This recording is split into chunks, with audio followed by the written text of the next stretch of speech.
नमस्कार, मैं हूं आपके साथ यशु शुक्ला। आप देख रहे हैं जनहित। जनहित में आज हम बात करेंगे बेसमेंट कोचिंग और मौत।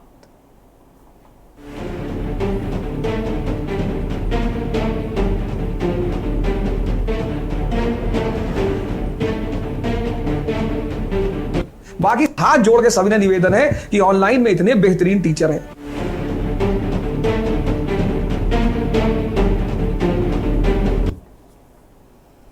दिल्ली के ओल्ड राजेंद्र नगर में बीते शनिवार को एक बड़ा हादसा हुआ। प्रतियोगी परीक्षाओं की तैयारी करने वाले 3 छात्रों की कोचिंग के बेसमेंट में पानी भरने से मौत हो गई। तब से ये मामला लगातार चर्चा में है। पिछले दिनों दिल्ली में हुई कोचिंग हादसे का मामला अब अदालत तक पहुंच गया है। बुधवार को दिल्ली हाईकोर्ट ने इस मामले में सुनवाई हुई। इस दौरान अदालत ने कोचिंग सेंटर के बेसमेंट में डूबकर हुई 3 छात्रों की मौत पर अधिकारियों को जमकर फटकार लगाई। साथ ही ये भी पूछा कि क्या इस मामले में एमसीडी के अधिकारियों की जांच हुई। बेंच ने कहा, इस तरह की घटनाएं सिस्टम की नाकामी है और ये सब अफसरों की मिलीभगत से हुआ। सभी ब्लेम गेम खेल रहे हैं, किसी एक की जिम्मेदारी तय करनी होगी। एमसीडी अधिकारियों से पूछो कि नाली कहाँ है तो नहीं बता पाएंगे, क्योंकि वो अपने एसी ऑफिस से बाहर नहीं निकलते। जूनियर अफसरों को सस्पेंड करके कुछ नहीं होगा। उधर इस दर्दनाक घटना के बाद छात्र प्रदर्शन कर रहे हैं। छात्र कोचिंग केंद्रों में अपनी पुख्ता सुरक्षा की मांग कर रहे हैं। बीते दिनों कुछ कोचिंग संचालकों ने भी इस मुद्दे पर अपना पक्ष रखा था। वहीं दिल्ली सरकार कोचिंग सेंटरों को नियमित करने के लिए नया कानून भी लेकर आ रही है। शिक्षा मंत्री आतिशी ने इसकी घोषणा कर दी है। आतिशी ने बताया कि जैसे प्राइवेट स्कूल को एक कानून के तहत रेगुलेट किया जाता है, प्राइवेट अस्पतालों को कानून के तहत रेगुलेट किया जाता है, वैसे ही कोचिंग इंस्टीट्यूट को रेगुलेट करने के लिए दिल्ली सरकार कानून लाएगी। वहीं राजस्थान की राजधानी जयपुर में भी दिल्ली जैसा हादसा हुआ। आपको बता दें कि यहाँ भी 2 घरों में बेसमेंट में पानी भरने के कारण एक 4 साल के बच्चे सहित 3 लोगों की मौत हो गई। ये घटना विश्वकर्मा इलाके में हुई है। हालांकि इस दौरान सिविल डिफेंस और एसडीआरएफ की टीम ने एक व्यक्ति को सफलतापूर्वक रेस्क्यू कर लिया है। इन घटनाओं के बाद जहां नगर निगमों के विकास और सफाई के दावे पर सवाल उठ रहे हैं, पक्ष और विपक्ष में आरोप प्रत्यारोप का दौर चल रहा है। वहीं दिल्ली की घटना के बाद सभी राज्य सरकारें सख्ती से कोचिंग सेंटरों की जांच कर रही हैं। व्यवस्थाएं दुरुस्त नहीं है और कोचिंग सेंटर बिना मानकों के बेसमेंटों में संचालित हो रहे हैं। उन पर कार्रवाई की जा रही है, उनको सील किया जा रहा है। अब सवाल यह है कि आखिर इन शहरों में ये छात्र क्यों तैयारी के लिए जा रहे हैं, जहां कोचिंग के नाम पर उनको मौत बांटी जा रही है। कोचिंग के नाम पर ये कोचिंग सेंटर मोटी मोटी रकम लेकर इन छात्रों का शोषण कर रहे हैं, जबकि सुविधा और सुरक्षा के नाम पर ये छात्रों के जीवन से खिलवाड़ कर रहे हैं। इस बीच मशहूर शिक्षक अवध ओझा ने भी जहां इन घटनाओं पर सवाल उठाए, तो वहीं उन्होंने छात्रों से अपील भी की है, क्यों आप लोग दिल्ली या किसी अन्य शहर में कोचिंग के लिए जा रहे हैं, जबकि आपको वहीं शिक्षक ऑनलाइन पर बैठे आपकी तैयारी करा रहे हैं। कम पैसों में आप अपने शहर में ही रहकर बेहतर तैयारी कर सकते हैं। अब इस घटना पर अवध ओझा ने प्रतिक्रिया दी है।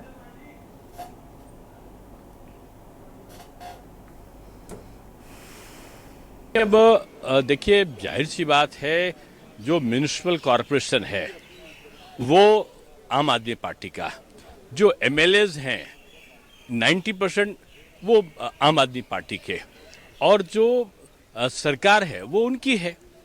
अब उन्होंने पहले जब चुनाव थे उसके पहले उन्होंने कूड़ा के ढेर के पास में फोटो खिंचाया था, लगा था कि 1 महीने के अंदर ही सारा वारा न्यारा हो जाएगा। लेकिन आज 2.5 साल में वो पहाड़ की तरह और बढ़ता जा रहा है। ये लॉगिंग की जो कोशिश थी, जो आज वाटर लॉगिंग हो रहा है, मैं 11 साल महापौर रहा हूँ और मैंने लखनऊ में बहुत बड़ी जो है वो जल भराव की समस्या थी। मैं ये नहीं कहता हूँ ख़त्म हो गया, लेकिन जो बरसात है उसके बाद हम लोग उस पर काम करते थे। जहाँ वाटर लॉगिंग होता था वहाँ सीवरेज का काम कराते थे, जहाँ वाटर लॉगिंग होती तो वहाँ नालों का निर्माण करा के उसका एक निकासी तय करते थे। नालियों के ऊपर जो हर गर्मी में नालियों के ऊपर, नालों के ऊपर, सीवर के ऊपर जो अतिक्रमण होते थे उसको हम लोग हटाते थे, और जो सिल्ट है उसको निकालने का काम हम लोग तली से, तली कहते, तली मीन्स नीचे से उसको हम लोग निकालने का काम करते थे। आज यहाँ भी वो मद है दिल्ली में, और छोटा मोटा मद नहीं, कई करोड़ के मद हैं। कहाँ चले गए? कब आपने नालों की सफाई कराई, कब आपने नालों का डाइवर्जन कराया? ये एक प्रश्न उठता है। तो मैं समझता हूँ कि इनको इसकी जिम्मेदारी बनती है, और जहाँ केंद्र सरकार की इनको जरूरत है वो केंद्र सरकार से बात करें। और हम बात कर रहे हैं बेसमेंट कोचिंग और मौत। आज इसी पर चर्चा मेहमान हमारे साथ जुड़ चुके हैं, उनसे आपका परिचय करा देते हैं। डॉक्टर अविरल मलिक जी बीजेपी प्रवक्ता हमारे साथ जुड़ चुके हैं। तमजीद अहमद जी कांग्रेस प्रवक्ता हमारे साथ जुड़ चुके हैं। सत्यवीर सिंह अभिभावक संघ से हमारे साथ जुड़ चुके हैं। विजय कुमार बंधु प्रदेश अध्यक्ष हटेवा शिक्षक संघ से। आप सभी का सबसे पहले तो बहुत बहुत स्वागत है। शुरुआत करते हैं अविरल जी से। अविरल जी, अगर हम बात करें जिस तरीके की व्यवस्था दिल्ली के कोचिंग सेंटरों में अब देखी जा रही, क्योंकि जब हादसा हुआ और उसके बाद जब जांच पड़ताल शुरू हुई तो पता चला कि बहुत सारे ऐसे कोचिंग सेंटर हैं जो मानक विहीन तरीके से चलाए जा रहे हैं और उन पर अब कार्रवाइयां भी हो रही हैं। सबसे पहले तो मैं ये जानना चाहती हूँ, सिर्फ मैं दिल्ली की बात नहीं करती, जो बीजेपी शासित राज्य भी हैं वहां पर भी इस तरीके की चीजें देखने को मिल रही है, क्योंकि अब राज्य सरकारें जो हैं वो अब यहाँ अलग अलग राज्यों में जो कोचिंग सेंटर संचालक है वहां पर भी वो जांच पड़ताल कर रही हैं और जो मानक विहीन कोचिंग सेंटर है उनको सील किया जा रहा है। सवाल ये भी है कि पहले से ये सारी चीजें ध्यान क्यों नहीं दी गई और अब इस तरीके के जो कोचिंग सेंटर संचालित होते हैं उन पर आगे क्या ये सिलसिला आगे चलेगा या फिर ऐसे ही थम जाएगा, कुछ दिन बाद ठंडे बस्ते में डाल दिया जाएगा? नहीं, जिस प्रकार की घटना दिल्ली में घटित हुई है ये बहुत दुखद है और जिस तरीके से जिस बेशर्मी के साथ आम आदमी पार्टी के नेता इसके ऊपर राजनीति करने का प्रयास कर रहे हैं, इसमें राजनीतिक रोटियां सेकने का प्रयास कर रहे हैं, इस विषय को राजनीतिक रंग दे रहे हैं, तो इससे ये स्पष्ट होता है कि इनके अंदर मानवता नाम की कोई चीज नहीं है, इनके अंदर इंसानियत नाम की कोई चीज नहीं बची है। यही आज की आम आदमी पार्टी है जो कि सबको नजर आ रही है। मेयर दिल्ली में किसका है? आम आदमी पार्टी का है। शैली ओबरॉय दिल्ली की मेयर है, आम आदमी पार्टी की है। दिल्ली का मुख्यमंत्री अरविंद केजरीवाल आम आदमी पार्टी का है। आम आदमी पार्टी के ही प्रवक्ता चैनलों में बैठकर भारतीय जनता पार्टी के ऊपर आरोप लगाने का अनुचित प्रयास करते हैं। विधायक की जिम्मेदारी है, पार्षदों की जिम्मेदारी है, मेयर की जिम्मेदारी है, दिल्ली के मुख्यमंत्री की जिम्मेदारी है, दिल्ली की कैबिनेट की जिम्मेदारी है, दिल्ली की सरकार की जिम्मेदारी है। इन्होंने क्या किया जनता जानना चाहती है। जिस जनता ने इन्हें वोट दी उस जनता को सताने का कार्य आम आदमी पार्टी ने किया, आम आदमी पार्टी की दिल्ली की सरकार ने किया। इसीलिए जनता ने अविरल जी, आरोप प्रत्यारोप जारी है, आप दिल्ली आम आदमी पार्टी पर बरस रहे हैं, आम आदमी पार्टी वाले बीजेपी को दोष दे रहे हैं और इस दोषारोपण में भविष्य किसका बर्बाद हो रहा है? छात्रों का। जी, हमें फर्क नहीं पड़ता कि हु इज रिस्पॉन्सिबल, हमें फर्क इस बात से पड़ता है कि जिनकी रिस्पॉन्सिबिलिटी थी उन्होंने अपनी रिस्पॉन्सिबिलिटी नहीं निभाई, और चाहे वो बीजेपी के लोग हों या फिर आम आदमी पार्टी के लोग हों, जो रिस्पॉन्सिबल हैं उनको अपनी रिस्पॉन्सिबिलिटी लेनी चाहिए और प्लस कार्रवाई करनी चाहिए थी और पहले से नजर बना के रखनी चाहिए थी। बेसपेन में कोचिंग चल रहा है तो वो चलता चला जा रहा है, किसी को कोई फर्क नहीं पड़ रहा। जब एक हादसा हो जाता है तो सबको याद आ जाती है, अरे हमें तो और सारे कोचिंग सेंटरों का निरीक्षण करना है, उसको देखना है। तो पहले क्या कर रहे थे आप? सो रहे थे, इंतजार कर रहे थे 3 लोग मरेंगे उसके बाद हम देखेंगे क्या करना है। और ये हमारे देश का प्रॉब्लम है, ये विडंबना है कि जब तक मौतें नहीं होती तब तक हम व्यवस्था पर सवाल नहीं उठाते। जी नहीं, देखिए जो घटना हुई है ये लापरवाही के कारण हुई है, ये लापरवाही का नतीजा है। और लापरवाही किसकी लापरवाही? दिल्ली की सरकार की लापरवाही, दिल्ली की मेयर की लापरवाही, इनके अफसरों की लापरवाही, इनकी इस कारण ये घटना घटित हुई है। और जिस तरीके से इनके द्वारा कार्य किया जा रहा ये बहुत ही दुखद है। और आपने अभी कहा चाहे जो भी रिस्पॉन्सिबल हो, और रिस्पॉन्सिबल कौन है? रिस्पॉन्सिबल यही लोग हैं। इसीलिए जनता में आक्रोश है, जनता आक्रोशित है। जनता ने उम्मीद के साथ इन लोगों को चुना था, जनता ने उम्मीद के साथ इन लोगों को वोट देने का कार्य किया था, लेकिन उसके बाद क्या नतीजा निकलकर सामने आ रहा? जिस तरीके से छात्रों की जानें जा रही हैं, क्या इन्हें जानों की परवाह है कि नहीं है? इस बात का इन्हें उत्तर देना चाहिए। ये लाशों के ऊपर राजनीति करने का काम कर रहे हैं, ये जो भी काम हो उसके ऊपर एलजी के ऊपर आरोप लगाना प्रारंभ कर देते हैं। इससे ज्यादा आम आदमी पार्टी को कुछ नहीं आता है, केवल ये एलजी का नाम जानते हैं। सारी अविरल जी कंसर्न दिखाते हैं थोड़ी, आरोप प्रत्यारोप तो बहुत बात का विषय है। तमजीद जी,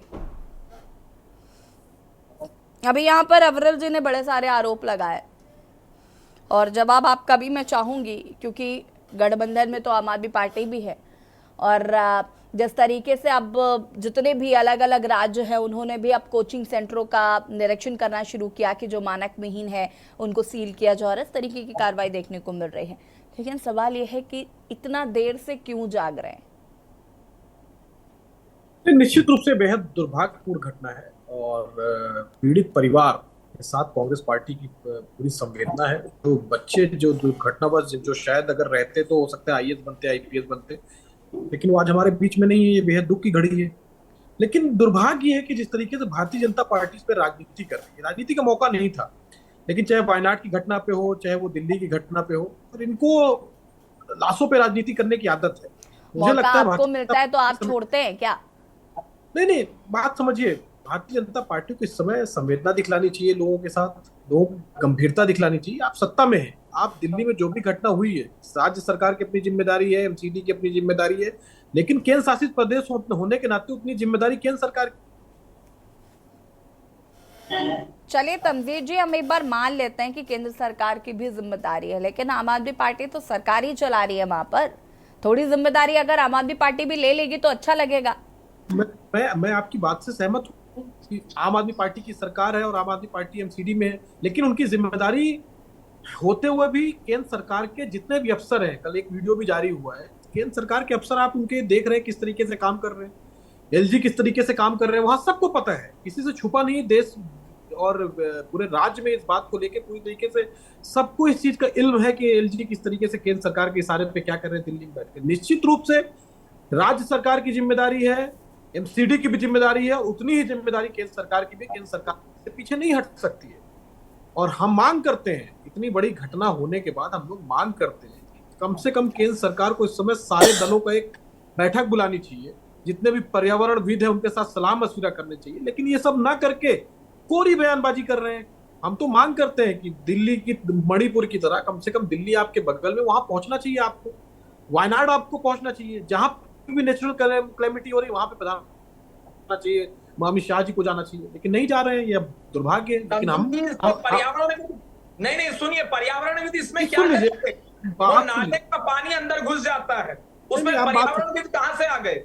बात सुन लीजिए। अब आपका स्टैंड ये है, आम आदमी पार्टी का भी हो सकता है स्टैंड ये हो कि सरकार इसमें क्या करेगी, करेगा फिर कौन इसमें?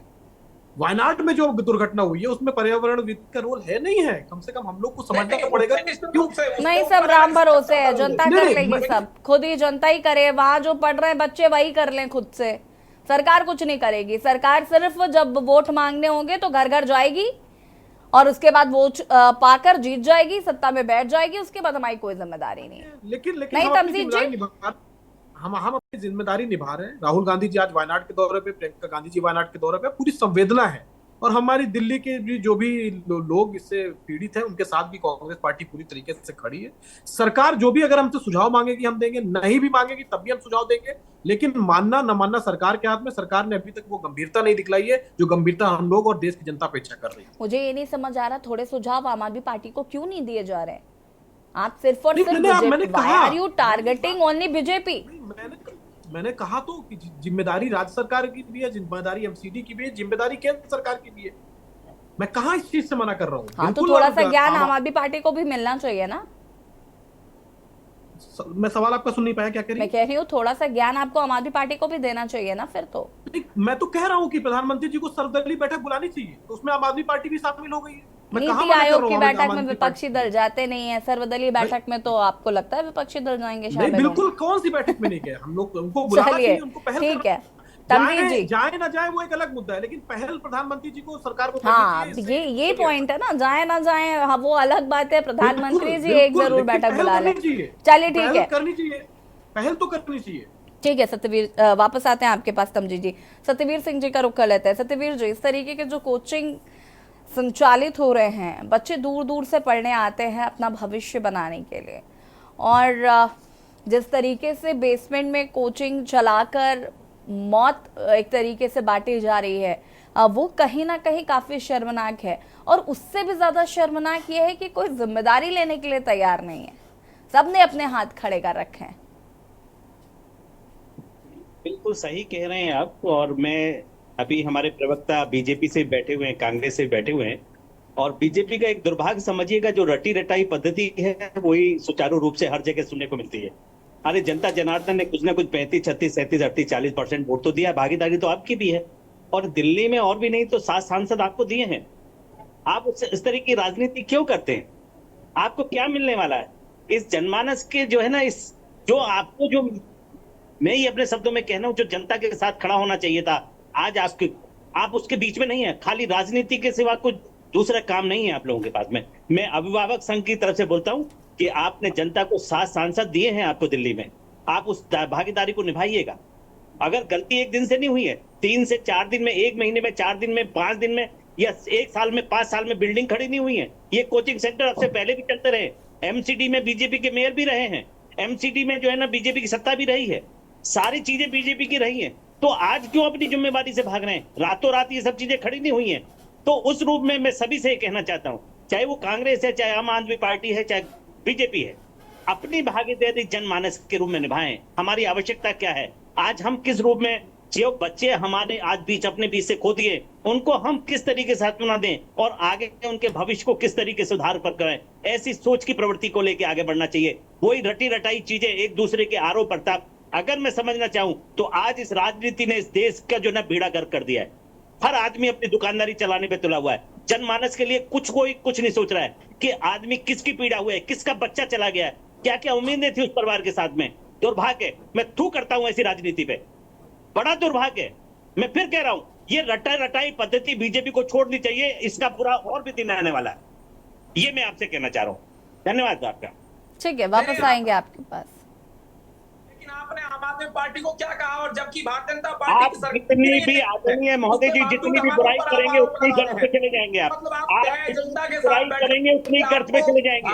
आप लिख लीजिए बात को, आप जितनी बुराई करेंगे उतनी गर्त पे चले जाएंगे।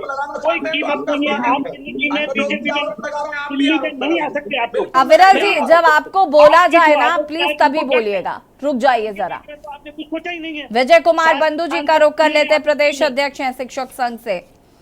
विजय कुमार जी, इस तरीके के कोचिंग संचालन जो हो रहा है और जो संचालित कर रहे हैं, कहीं ना कहीं उन्हें भी ये समझना चाहिए कि इस तरीके की जो हादसा दिल्ली में हुआ वो हो सकता है। ऐसा नहीं है कि शिक्षकों को ये बात पहले से पता नहीं थी कि बेसमेंट में पानी भरता है।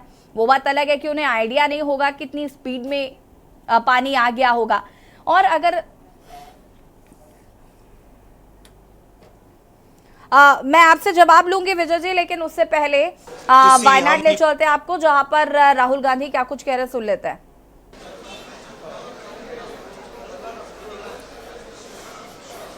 It's very difficult to speak to people in these circumstances because really you don't know what to say to them, you know.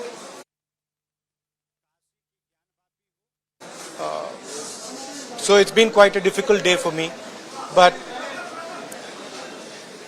we are going to try and help make sure that the survivors get what is their due. A lot of them want to be relocated, so I hope the government takes that into account. There is still a lot of work to be done here, but it's a huge tragedy. I'd like to thank all the people who are working here, the doctors, the nurses, the administration, volunteers. I'm very proud of everyone who's working here, but it's very, very sad to see.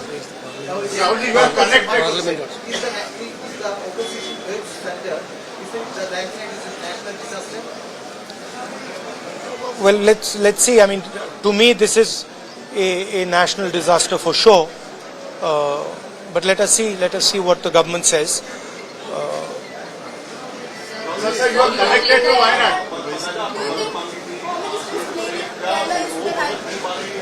Look, I don't think this is the place or the time to talk about political issues. People here require help. So I think the time right now is to make sure that all the assistance comes. There are people here who are in shock. They need medical assistance. So I think those are the things we should be discussing. Let me finish. I'm not interested in politics right now. I'm interested in the people of Wayanad. I'm interested in them getting the best possible care, best possible protection, and being looked after for the future. Sir, you are connected to Wayanad. You are connected to Wayanad. It is very deep to your heart. So how you feel after this disaster? And you are also part of this system. You are also part of this Wayanad. I feel I feel how I felt when my father died. That I've seen so many people. I remember what I felt when my father died. And here people have not just lost a father. They've lost the whole family, entire family, brother, sister, mother, father. So I know what I felt, and this is much worse than that. And it's not one person who's feeling it, it's thousands of people who are feeling it. So it's very, very sad. And I think we all owe these people respect, affection, and we should all be standing with them.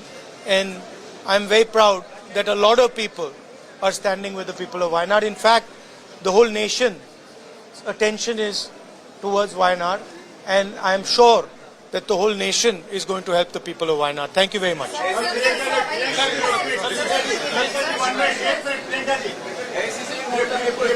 आपने ये यहाँ पे देखा है, लोगों से मिला है और राहुल जी भी पूरा इससे कनेक्टेड है, आपको कैसा लगा और क्या कहेंगे इन लोगों के साथ, आपका कैसा रिश्ता है, कितना क्लोज है आप? I feel very similar to what my brother feels. We have spent the whole day meeting people who have suffered. It's an immense tragedy. We've met a little boy who was holding on for 6 hours trying to save his mother, and he failed. Not just his mother, his whole family. His whole family. And he managed to save his grandmother, but he failed to save his mother. We can only imagine the kind of pain that people are suffering. And as my brother said, they've lost their entire families. So we are here to give as much comfort and support as we can, to help in any way we can. And I am also very proud to see how everybody is coming together, not just from Wayanad and from Kerala, but from the whole country, to help everybody who is going through this. And I think that at times like this, all of us should just do everything that we can to support our countrymen and those who are suffering. There's been a big tragedy in Himachal as well today. I think perhaps over 40 people have passed away there as well in a very similar situation. So our condolences and wishes for them also to get over this tragedy as best they can, and all our support and help to everybody. And I just have no words actually. Ma'am, there are so many kids, there are so many kids who lost their whole family. Do you have anything in mind for them? So our state governments have also offered help. We are helping from here, and of course the administration here is also doing all they can.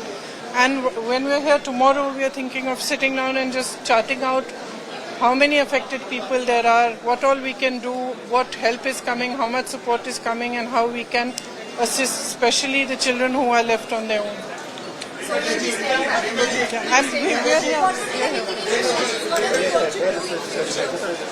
I think one thing is very clear, that everybody who has been affected, who is living in this area, most of them are saying that they don't want to go back and live in the same area, because it's not the first time it's happened there. So I think we'll have to think of some solution where they can be rehabilitated in a safer area. Yeah. Came back.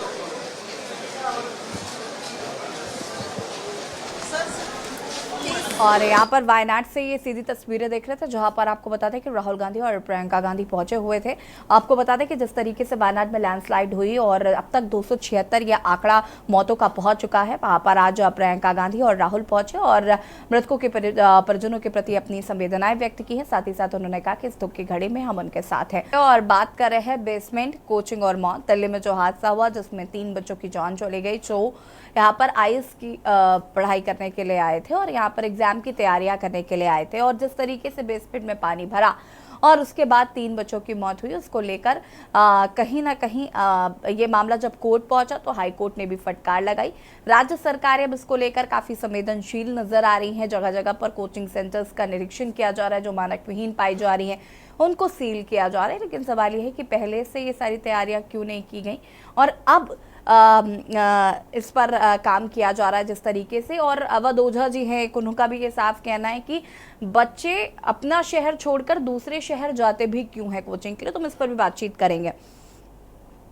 मेहमान लगातार हमारे साथ बने हुए हैं, विजय कुमार जी का रुख लेते हैं। विजय कुमार जी, क्या कुछ कहना चाहते हैं सबसे पहले तो इस हादसे को लेकर, और जिस तरीके से अब जो राज्य सरकारें हैं अलग अलग राज्यों की, वो अब कहीं ना कहीं जो मानक विहीन तरीके से कोचिंग संचालित हो रहे हैं, कोचिंग सेंटर संचालित हो रहे हैं, उन पर उनको सील करने की कार्रवाई कर रही हैं। देखिए, मैं तो यही कहना चाहता हूं कि इस देश की राजनीतिक व्यवस्था इतना संहीन हो गई है कि जब हर विषय पर राजनीति करने लगते हैं। अभी मैं प्रवक्ताओं को सुन रहा था, मतलब बड़ा दुख हुआ। इस देश की 3 प्रतिभाएं चली गई, किसी के संतान चली गई, किसी के भाई, किसी का भतीजा चला गया। कितना दुख का माहौल है, कितने दुख की बात है, और हम उसमें अपनी अपनी राजनीतिक रोटियां सेक रहे हैं। मैं कहता हूं इस बात को लेकर कि बेसमेंट में कोचिंग बनती क्यों है, कौन उसको परमिट करता है? कि सरकार का काम है। आज एक घटना हुई है तो सरकार उसको देख रही है कि हमें परमिट करना चाहिए। आज कोचिंग देख रहे हो, कल होटल ऐसे होंगे, कल सरकारी संस्थान ऐसे डैमेज हैं। आप कब इसको देखोगे? और एक राजनीतिक प्रक्रिया से हट के देखिए ना। राजनीतिक, ये देश की प्रतिभा मरी है। 3 बच्चे IAS बनते, वो जाकर के कहाँ पर क्या देश के लिए कितना बड़ा योगदान देता हो, उस पर आप विचार नहीं कर रहे हैं। आप एक दूसरे पर आरोप प्रत्यारोप कर रहे हैं। और इस देश की संवेदनाएं इतनी मर गई हैं, और जनता जब इन राजनीतिक दलों के प्रवक्ताओं को सुनती है तो उसको बहुत पीड़ा होती है। मैं कह रहा हूं कि चाहे कोचिंग का मामला हो या XYZ कोई हो, इसको परमिट कौन करता है? सरकारें करती हैं, सरकार के अधिकारी करते हैं। उस समय जब परमिट करते हैं तो उसको क्या देख के करते हैं? वो कौन सी नियमावली में है? बेसमेंट में लाइब्रेरी चलाने की नियमावली है कि नहीं है? कि सरकार से कोई नहीं पूछा जा रहा? सबसे बड़ी प्रॉब्लम तो ये है कि दिल्ली वाले मसले पर तो कोई जिम्मेदारी लेने को तैयार नहीं है।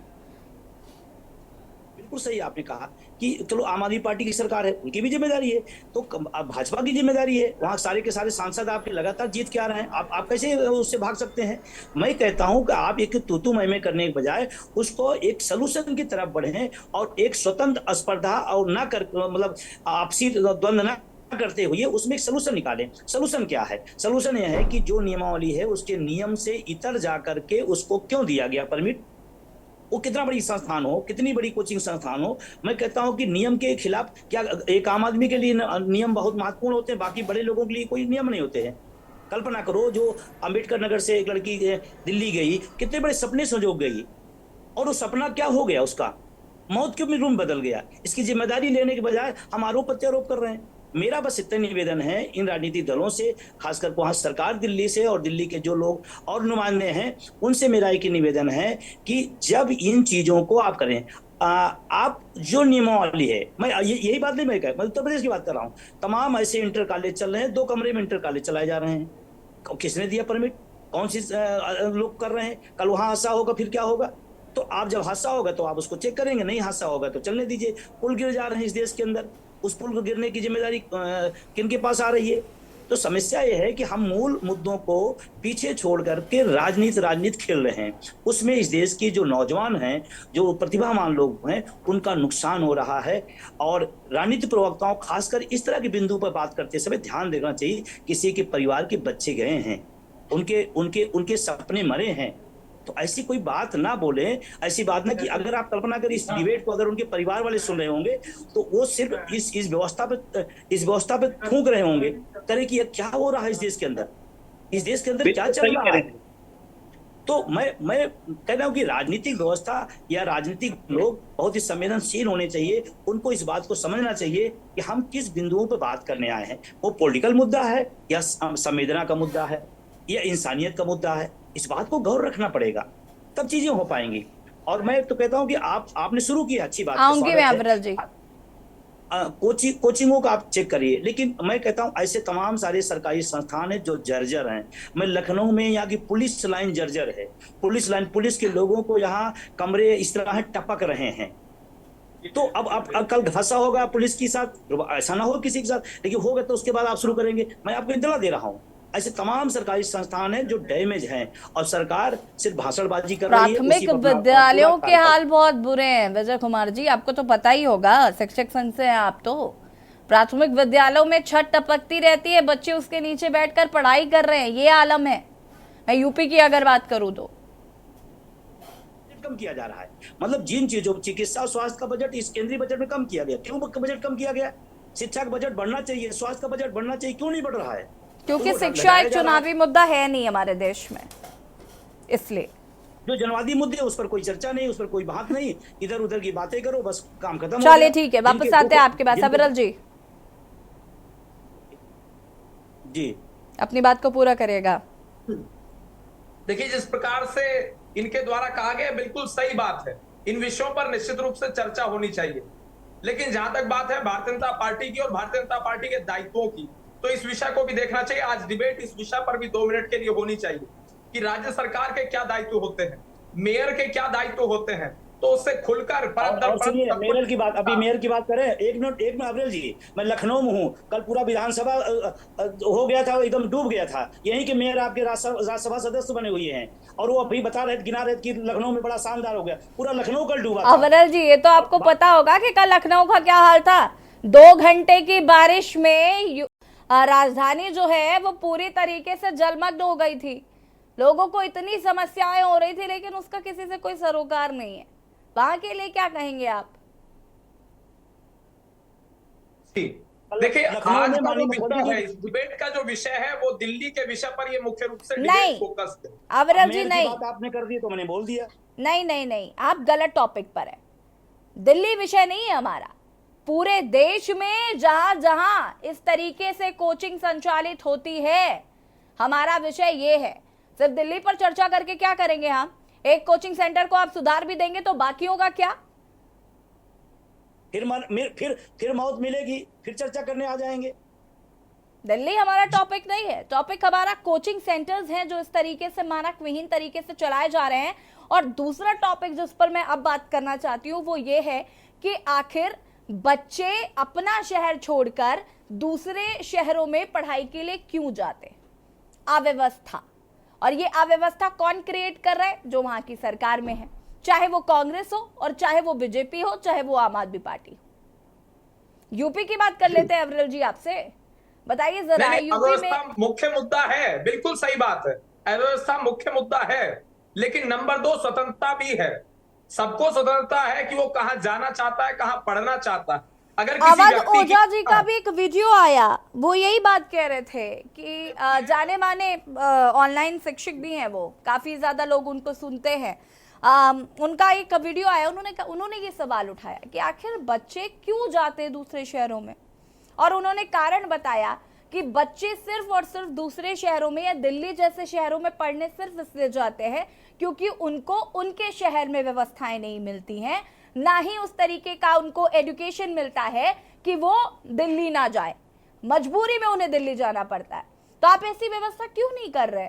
ऐसा तो है नहीं कि आपकी सरकारें हैं नहीं, या दिल्ली के पीछे ही पड़े रहेंगे? जी नहीं, देखिए, अब इस विषय पर व्यापक रूप से चर्चा होनी चाहिए, राज्य दर राज्य चर्चा होनी चाहिए। किस राज्य में कितनी अव्यवस्था है, इस पर चर्चा होनी चाहिए। उत्तर प्रदेश का हाल क्या था जब सपा की सरकार थी, क्योंकि मैं इस विषय का पॉलिटिसाइजेशन बिल्कुल नहीं कर रहा हूं, इस दृष्टि से बिल्कुल नहीं देखा जाना चाहिए, लेकिन भारतीय जनता पार्टी का पक्ष में रखने के लिए यहां बैठा हूं, इसीलिए मैं इस विषय को रखने के लिए बाध्य हूं। मैं इस विषय को बताना चाहता हूं कि हमारी सरकार में क्या कुछ हुआ, हमने कितना विकास किया। इस आधार पर केवल मैं इस विषय को उठाना चाहता हूं, ना कि मैं इस विषय पर राजनीतिक रोटियां सेकूं। जिस तरीके से उत्तर प्रदेश का अविरल जी, आपके पास जवाब नहीं है फिलहाल। मैं अभी थोड़ी देर पहले यही बात कह रही थी, मैं इससे पहले यही बात कर रही थी, मैंने यही बोला। आपको पता है कि शिक्षा हमारे यहाँ चुनावी मुद्दा है ही नहीं। हम शिक्षा बेहतर करेंगे ये आप किसी भी राजनीतिक दल को सुनेंगे ही नहीं। वो हर राजनीतिक दल धर्म पर राजनीतिक रोटियां सेकता रहा है। हमारे देश में चुनावी मुद्दा है राम मंदिर, हमारे देश में चुनावी मुद्दा है मथुरा, हमारे देश में चुनावी मुद्दा है काशी, लेकिन हमारे देश में शिक्षा स्वास्थ्य व्यवस्था मुद्दा है ही नहीं। तो आप कैसे बात कर लेंगे उस पर? विकास के नाम पर भी आप क्या बताएंगे? सड़कें, राजधानी कल पूरी पानी में लबालब डूबी रही। मैं 2 मिनट में स्पष्ट कर दूंगा। करिए, स्पष्ट करिए। दूसरी सरकार को बिना दोषी ठहराए हुए जरा आप मुझे इसको क्लियर कट कर दीजिए। दिल्ली में आपने आम आदमी पार्टी को दोषी ठहरा दिया और अब आप मुझे ये बता रहे हैं कि समाजवादी पार्टी की सरकार में क्या हुआ? जी नहीं, देखिए, हर विषय को देखना होगा, हर पहलू को देखना होगा। अविरल जी की आवाज थोड़ी बढ़ाइए। हाँ अविरल जी, आप कंटिन्यू करिए। जी देखिए, 60 साल किसकी सरकार रही, इस विषय को भी देखना होगा, नंबर 1। नंबर 2, क्या बंगाल में छात्र नहीं है? क्या बंगाल के छात्र अन्य राज्यों में नहीं जाते होंगे? क्या बंगाल के जो छात्र हैं उनके लिए वहां की सरकार ने क्या सुविधा अविरल जी शिक्षा का बजट केंद्र सरकार ने कम किया है। अविरल जी की आवाज थोड़ी बढ़ाइए प्लीज। अविरल जी, केंद्र में 7% शिक्षा का बजट कम किया गया, क्यों किया गया है?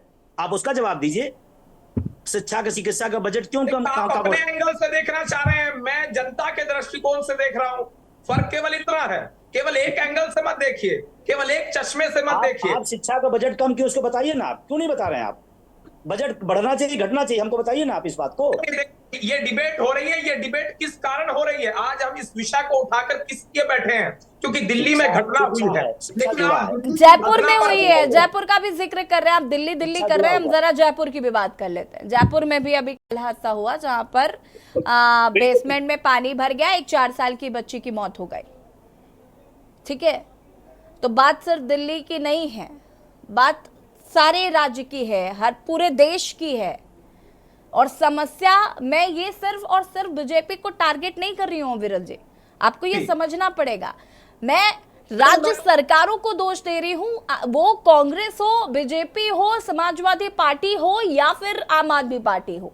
आई रियली डोंट केयर, लेकिन मुझे फर्क इस बात से पड़ता है कि अगर आप जिम्मेदारी ले रहे हैं तो कृपया करके उस पर ध्यान दीजिए। तमजीद जी, ठीक है, अविरल जी रुकेगा। तमजीद जी, मैं आपका इस पर रिएक्शन चाहूंगी। जिस तरीके से अवध ओझा जी का जो बयान है कि बच्चे क्यों बाहर जाते हैं, आप ऐसी व्यवस्थाएं करके दीजिए। और हम सवाल यही उठा रहे हैं कि तमाम जो राज्य सरकारें हैं उनको इस ओर ध्यान देना पड़ेगा कि वो शिक्षा पर फोकस करे, व्यवस्थाएं करे, ताकि लोगों को दूसरे शहरों में ना जाना पड़े।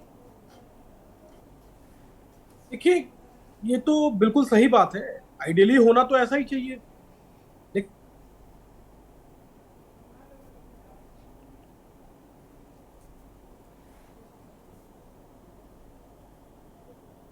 लेकिन नहीं हो सकता है। इससे आपको आवाज मिल रही मेरी? जी जी, कंटिन्यू करें। मैं ये कह रहा हूं कि जो चीजें स्थापित हो गई हैं, जो चीजें स्थापित है वो कुछ दिनों तक स्थापित रहेंगी। ये ओवरनाइट चीजें तो नहीं कि ओवरनाइट आप इसको चेंज कर दें, लेकिन चेंज क्या हो सकता है? कंप्लायंस। चेंज क्या होता है? सरकार की नीति। चेंज क्या हो सकती है? सरकार की नीयत है। तो वो करने के लिए मुझे लगता है केंद्र सरकार को पहल करनी चाहिए।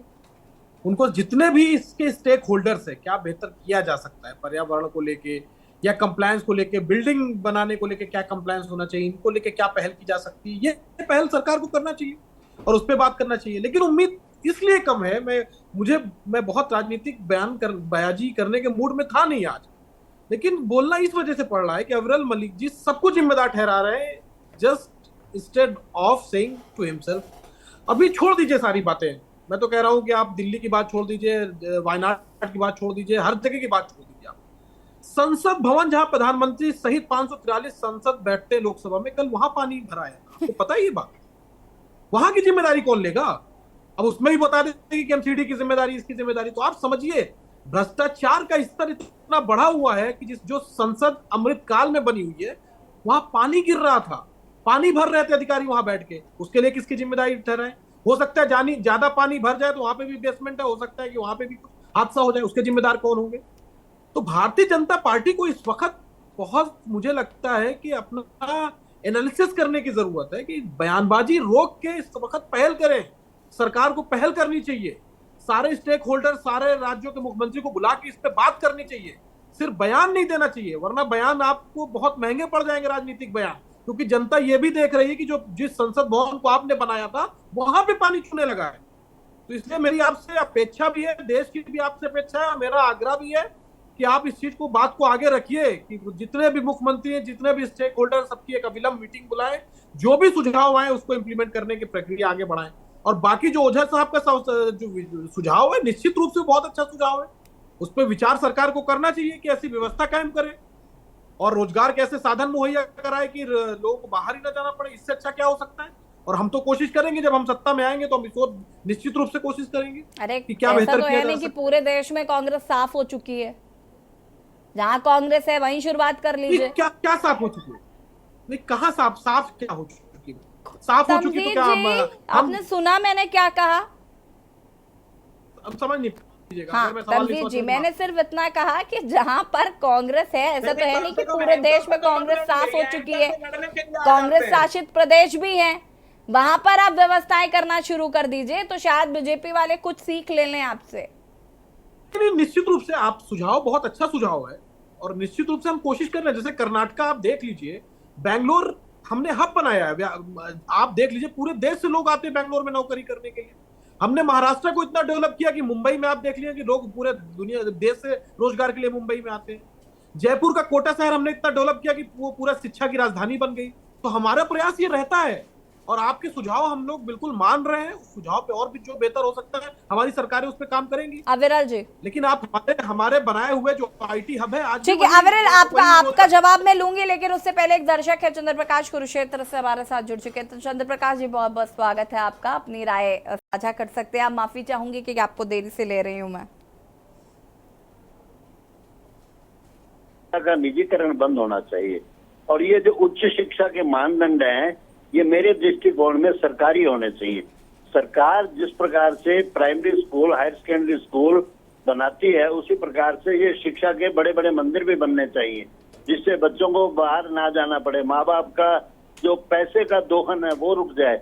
माँ बाप बेचारे पता नहीं कहाँ से पैसा इकट्ठा करते हैं अपने बच्चे के भविष्य के लिए।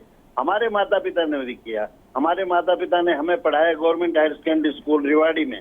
हम 4 भाई थे, चारों शिक्षा जो है सरकारी स्कूल में हमने ग्रहण की, और 3 भाई रेलवे से वेल रेपुटेटेड पोस्ट से सेवानिवृत्त हुए। एक भाई मेरा प्रोफेसर से पोस्ट से सेवानिवृत्त हुआ। मैं ये कहना चाहता हूँ कि शिक्षा के लिए बच्चे बाहर जाते हैं। मेरा बेटा जो है छोटे वाला, वो वकील है इसमें पंजाब हरियाणा हाई कोर्ट में, और सीएस है वो। और उन्होंने सीएस की शिक्षा और जो कुछ भी है ट्रेनिंग वगैरह जो कुछ भी था वो सारा कोर्स उन्होंने घर में बैठ करके अपने स्वयं के विवेक से किया। मैं ये कहना चाहता हूँ कि माँ बाप का जो फर्ज है वो अपना फर्ज निभाते हैं। हमारी माँ हमें 3 बजे उठाती थी रात को, और दूध में घी डाल करके देती थी, सिर्फ इसलिए कि नींद ना आए और शरीर में जान रहे। मैं ये कहना चाहता हूँ कि माँ बाप अपना दायित्व तो निभाते हैं।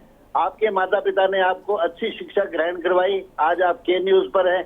भगवान की कृपा से आप किसी और बढ़िया न्यूज चैनल पर भी जा सकती हैं। तो मैं ये कहना चाहता हूँ कि माता पिता अपने दायित्व का निर्वहन करने के साथ साथ सरकार का दायित्व है। जिस प्रकार से अभी एक नेताजी बोल रहे थे कि हमने हब बना दिया, हमने कोटा को बना दिया। कोटा को आपने नहीं बनाया, कोटा को बिहार के बच्चों ने बनाया। ठीक है चंद्र प्रकाश जी, शुक्रिया आपका कॉल करने के लिए। और सुरेश अवस्थी कानपुर से हमारे साथ जुड़े हुए हैं। सुरेश जी, आपका भी बहुत बहुत स्वागत है, अपनी राय साझा करेगा।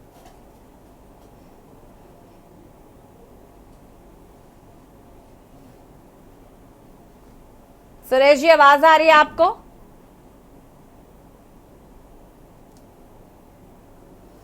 ठीक है, सुरेश जी से शायद संपर्क नहीं हो पा रहा है। मेहमान लगातार हमारे साथ बने हुए हैं।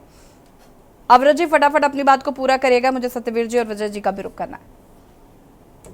जी नहीं, देखिए जी हमारे ऊपर आरोप लगा रहे थे, ये बिल्कुल सही नहीं है। देखिए यहाँ राजनीति बिल्कुल नहीं होनी चाहिए, इन विषयों पर राजनीति नहीं होनी चाहिए। इंसानियत प्रत्येक व्यक्ति में होनी चाहिए, इसीलिए उस आधार पर बात की जानी चाहिए। और अगर ये राजनीतिक आरोप हमारे ऊपर लगाना चाहते हैं, भारतीय जनता पार्टी को कटघरे में खड़े करने का ये प्रयास कर ही रहे हैं, तो उसके साथ साथ मैं भी कह सकता हूं कि 60 साल इनकी सरकार रही, 60 साल में इन्होंने क्या किया? बैंकों में खाते भी हमने खुलवाए, और ये क्या करेंगे इससे अधिक? ये बैंकों में खाते नहीं खुलवा सके। शिक्षा की बात जी, मैं बार बार कोशिश कर रही हूँ कि ये जो है ये थोड़ा सा राजनीतिक टूल ना पकड़े, आरोप प्रत्यारोप ना रहे। अगर उन्होंने गलत किया तो आप पर अपने टॉपिक पर रहिए। लेकिन हम ये देख रहे कंटिन्यू, आपको लग रहा है कि उन्होंने कुछ कह दिया है तो मुझे उसका कटाक्ष करना है। जी देखिए, मेरे पास बहुत से घोटाले, जी नहीं, मेरे पास बहुत से घोटालों की सूची मौजूद है। आपके पास है तो वो लिस्ट हमारे पास भी है ना, लेकिन वो हमारा टॉपिक ही नहीं है। खैर, सुरेश अवस्थी जी हमारे साथ जुड़ चुके हैं, दर्शक हैं। सुरेश जी, बहुत बहुत स्वागत है, अपनी राय साझा करें। वर्मा जी, मैं ये कहना चाहता हूँ कि पोस्टिंग के नाम पे पैसा ज्यादा खींचा जाता है, शिक्षा नाम की कोई चीज नहीं होती है। छात्र के माता पिता इतना पैसा लगा के बच्चों को पढ़ाने के लिए, उनकी उम्मीदों को आगे बढ़ाने के लिए कार्य करते हैं, मगर कोचिंग सेंटर में पैसा ले लिया जाता, पढ़ाई के नाम पे खिलवाड़ किया जाता। ऐसे लोगों को ऐसा खिलवाड़ नहीं करना चाहिए बच्चे के भविष्य में। जो कांग्रेस के प्रवक्ता बोल रहे थे, उनको सोचना चाहिए वायनाड में क्या स्थिति है, क्या पोजीशन है, वहाँ जाके देखें और वहाँ की जनता का राहुल गांधी प्रियंका वाड्रा ताकि वहाँ से देखे समस्या लोगों को बचाने का प्रयास करें। ठीक है, शुक्रिया आपका कॉल करने के लिए। सत्यवीर जी, अपनी बात को पूरा कर सकते हैं आप, अनम्यूट कीजिएगा प्लीज। ये निवेदन करना चाहूंगा कि संबंधित जो आज का विषय है उस पर थोड़ा सा विशेष चर्चा रहे कि ये विशेष मुद्दा बहस होगा तो कभी खत्म होने वाला नहीं है। आज हम अमरेली से पहुंचना चाहते हैं कि आपका क्या क्या सहयोग जयपुर में रहा या दिल्ली में रहा,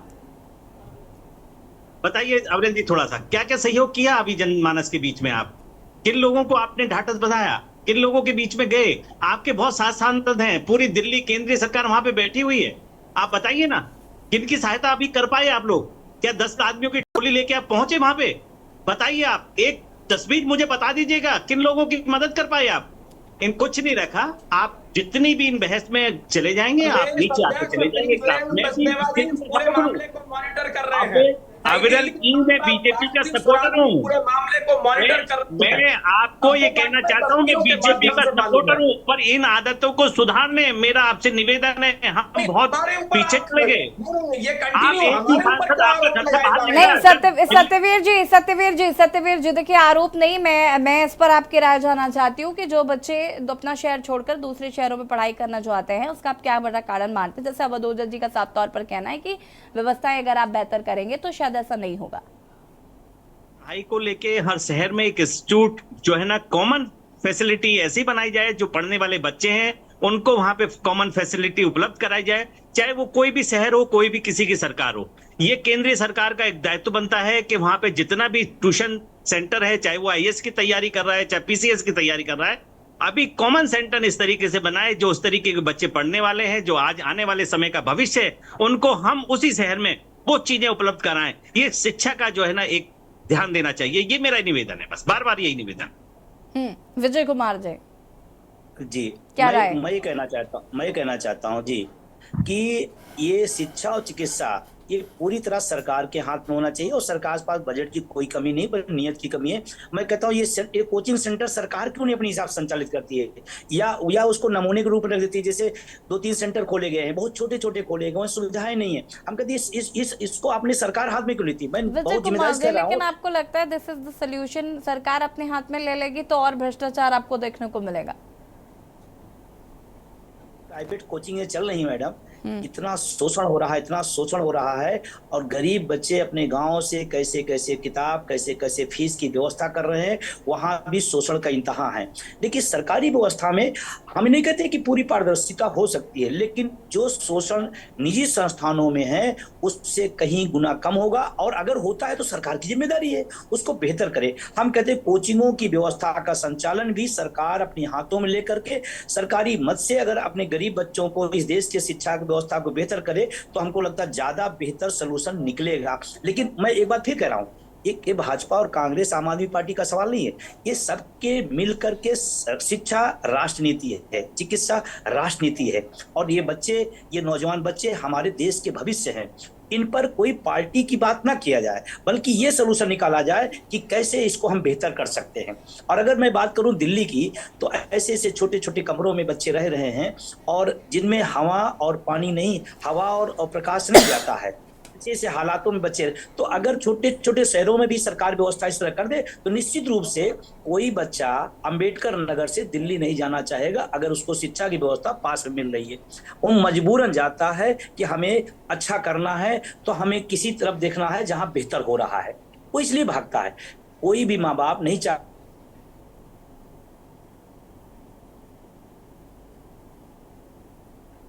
ठीक है, अवरत जी फटाफट अपनी प्रतिक्रिया दीजिए। जी देखिए, सबसे पहली बात यह है कि भ्रष्टाचार समाप्त होना चाहिए और उस दिशा में हम कदम निश्चित रूप से बढ़ा रहे हैं, लेकिन जहां विपक्ष की सरकारें हैं वहां भारतीय जनता पार्टी का कोई दखल नहीं। भ्रष्टाचार समाप्त होगा तो जनता के लिए पैसा वो खर्च होगा, शिक्षा के क्षेत्र में पैसा खर्च होगा, छात्रों के हित में, विद्यार्थियों के हित में वो पैसा खर्च होगा। इसमें किसी को दो राय नहीं होना चाहिए। अगर भ्रष्टाचार समाप्त होगा तभी देश का विकास होगा, अगर भ्रष्टाचार समाप्त होगा तभी देश के लोगों की जानें बचेंगी, अगर भ्रष्टाचार समाप्त होगा तभी अफसर जनता के लिए निरंतर निष्ठा के साथ काम करेंगे। भ्रष्टाचार को खत्म करना आवश्यक है। और जहां चलिए ठीक है, हम उम्मीद करते हैं कि शिक्षा व्यवस्था को बेहतर किया जाना चाहिए और आगे इस तरीके की कोशिशें भी होनी चाहिए ताकि इस तरीके की घटनाएं दोबारा ना हो। सभी का बहुत बहुत शुक्रिया चर्चा में शामिल होने के लिए। और जनहित में बात कर रहे थे बेसमेंट कोचिंग और मौत, जिस तरीके से बेसमेंट पर कोचिंग सेंटर संचालित किया जा रहे हैं। फिलहाल राज्य सरकारों ने अब कहीं ना कहीं कदम उठाया कि ऐसे कोचिंग संचालकों को अगर वो मानक विहीन है तो उनको सील करने का काम किया जा रहा है। हालांकि शिक्षा व्यवस्था को बेहतर करने की भी कहीं ना कहीं जरूरत समझ में आती है। फिलहाल खास पेशकश में इतना ही। देखते रहिए के न्यूज़ इंडिया। नमस्कार।